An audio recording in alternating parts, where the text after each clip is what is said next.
近日，英国情报机构军情五处无端炒作在英华人律师李珍居为所谓间谍，并污蔑中国通过李珍居在英国议会从事政治干涉活动。中方对此回应称，中国历来奉行不干涉别国内政原则，没有必要也不会去收买外国议员。英国方面不应借炒作所谓中国威胁论来达到不可告人的政治目的。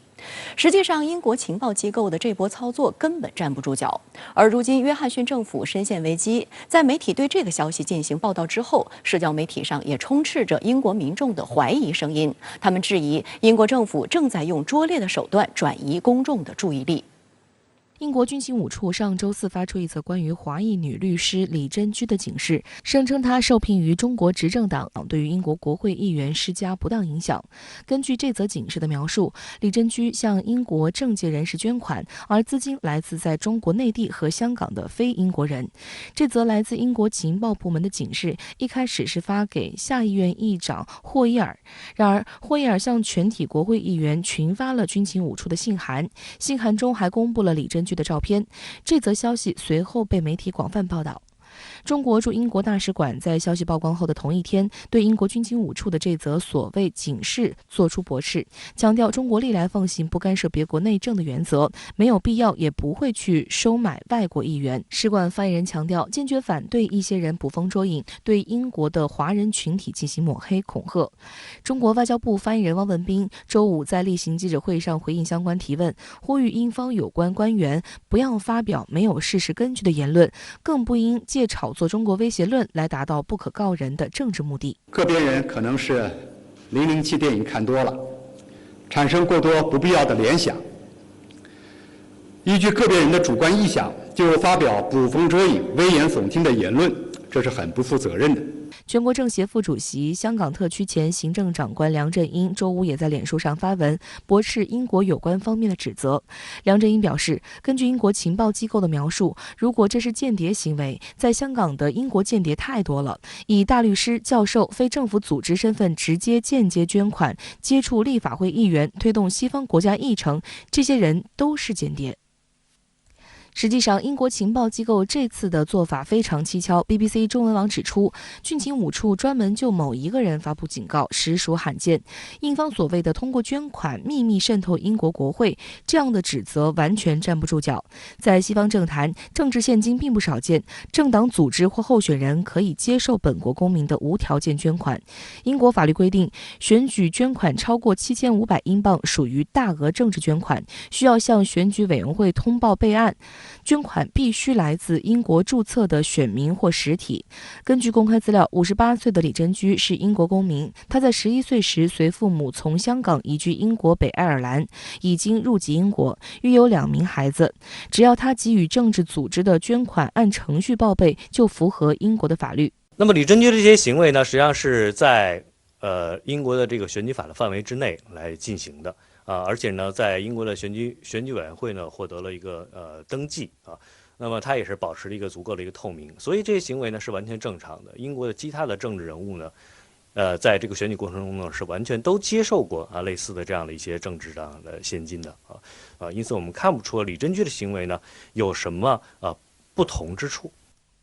英国选举委员会的记录显示，李珍居在2015年至2020年期间，向工党资深议员加德纳的办公室捐赠了58万4177英镑；在2013年4月，给自由民主党领袖戴维爵士捐赠5000英镑；在2014年，协助赞助了自由民主党的华人晚宴，以支持该党当时在萨默顿和弗罗姆选区的华裔议会候选人沙拉扬；在2013年，向时任工党议员的迪斯莫尔提供资金，资助他以英国华人多党议会团体主席身份在北京的4天旅行。在上述捐款中，加德纳收到的资金最多。李珍居的其中一名儿子也在加德纳办公室工作，直到上周离职。根据加德纳的声明，他接收的所有捐款都有上报，也告知英国安全部门。捐款来源在当时就得到了核实。实际上，英国内政大臣帕特尔也表示，李珍居的活动并没有达到足以被起诉的犯罪门槛，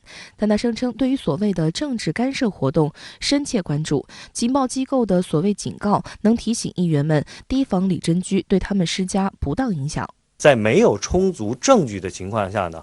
指出各位议员们也就是英国下议院的各位议员们要注意和他保持一定的距离那么这样的情况下呢，这是用一个抹黑的方法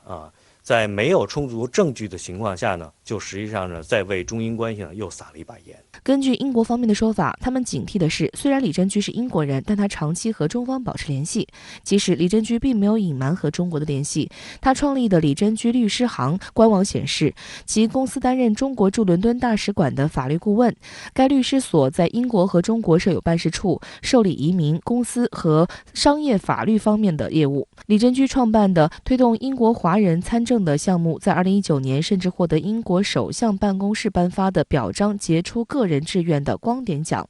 时任英国首相特蕾莎梅亲自进行嘉奖和祝贺。李珍居社交平台的照片还显示，他曾在时任英国首相卡梅伦的耳边说话。这张照片拍摄于2015年的英国 GG2 领导力与多元化大奖颁奖典礼。李珍居当时是15年来首位获得该奖的华人。不过，在李珍居被军情5处点名并发出所谓警示后，英国首相办公室2019年颁发的光点奖也在上周四晚间被撤销。所以呢，我们不希望英方呢将很多事情过度政治化包括李珍居事件明明是一个在法律范围之内是得到许可的一个政治上的行为不要将它上升为所谓的间谍的这样的一个国家安全问题我们要保持一个正常的中英之间的一个经贸政治关系的往来就应当相向而行不要再继续在这个过度政治化此次军情5处的所谓指控疑点重重，甚至让英国民众也很难信服。英国资深记者马克·布莱克洛克向《环球时报》撰文称，在新闻媒体报道该消息后，社交媒体上充斥着普通民众怀疑的评论，他们无法相信英国政府竟然用如此拙劣的手段转移公众的注意力。英媒近期陆续爆出2020年5月20号英国首相官邸在伦敦封城期间违规举办派对、聊天、喝酒的诸多细节，引发舆论哗然。约翰逊承认参加了这场派对，并为此做出诚挚的道歉，但道歉未能平息民众怒火。英媒又爆出2020年12月首相府内疑似举办圣诞聚会。现在英国不少民众呼吁警方对首相约翰逊违反防疫规定参加派对一事进行调查。如果派对丑闻继续发酵，约翰逊本人及执政的保守党将面临巨大压力。这一系列的负面舆情，再加上约翰逊政府在解决能源、税收等问题上的表现不尽如人意，导致约翰逊个人支持率骤降，连累保守党民意支持率持续下滑。据《泰晤士报》报道，最新民调显示，保守党的民意支持率已落后主要反对党工党10个百分点，创8年来的新低。60%的受访者认为约翰逊应该引咎辞职。一些保守党议员向党内普通国会议员委员会主席布雷迪递交了对约翰逊的不信任信。据英国媒体报道，一些保守党议员私下表示，约翰逊已经成为该党的政治包袱，向他发起挑战取而代之只是时间问题。相关话题来连线特约评论员吴卫。吴先生您好。英国军情5处向英国国会发出书面警告，怀疑华人律师李珍居是所谓中国间谍，但英方此时炒作间谍门，正是首相约翰逊深陷疫情派对门危机之时。您对此有何观察？是的，美西，我翻阅了一下英国媒体 BBC 的报道最具代表性，他们的标题是这样的 ：MI5 warning over Chinese agent in Parliament。军情5处就议会里的中国间谍发出警告。warning over 发出警告，连 accuse 指控都算不上，就连所谓中国间谍他们都打上了引号。可见英国媒体都无法就此事给出一个确切的定义，因为英国当局根本没有拿出任何值得信服的实锤证据。事实上，当事人李珍居女士也并没有被相关部门起诉嘛，但她的名誉权，她所经营的律师事务所的业界口碑却已经扎扎实实的受到了损害。我强烈建议她拿起法律的武器，捍卫自己的清白。这个事情确实挺诡异的，翻译一下就是英国的国家安全部门向议会发出书面警告，怀疑一位英国公民很可能是中国的代理人，从事所谓政治干预活动。英国的职能部门公开怀疑自己的公民是间谍，却拿不出证据，这是疑罪从有，搞有罪推定吗？媒体嗅到了腥膻味，一哄而上，先把人搞臭了再说，这就是海洋法系的骄傲干出来的事情吗？更有意思的地方在于，这位华人律师一度还是唐宁街10号的座上宾，各种国家荣誉、行业荣誉可没少拿。他也是许多英国政党、政治人物的捐献人，各种政治捐款有据可查。如今怎么就成了所谓中国间谍呢？只是因为他一直以来致力于搭建中英两国民间交往的桥梁吗？还是说剑桥5杰的故事深深印刻在了英国情报部门的脑海里，让他们时时刻刻都在提防身边人呢？情报机构出来说几句，就算没有实锤，也难免让人惧怕3分。此事无疑会对英国的华人社区带来损害，提防华人、敌视华人的情绪很可能会被点燃。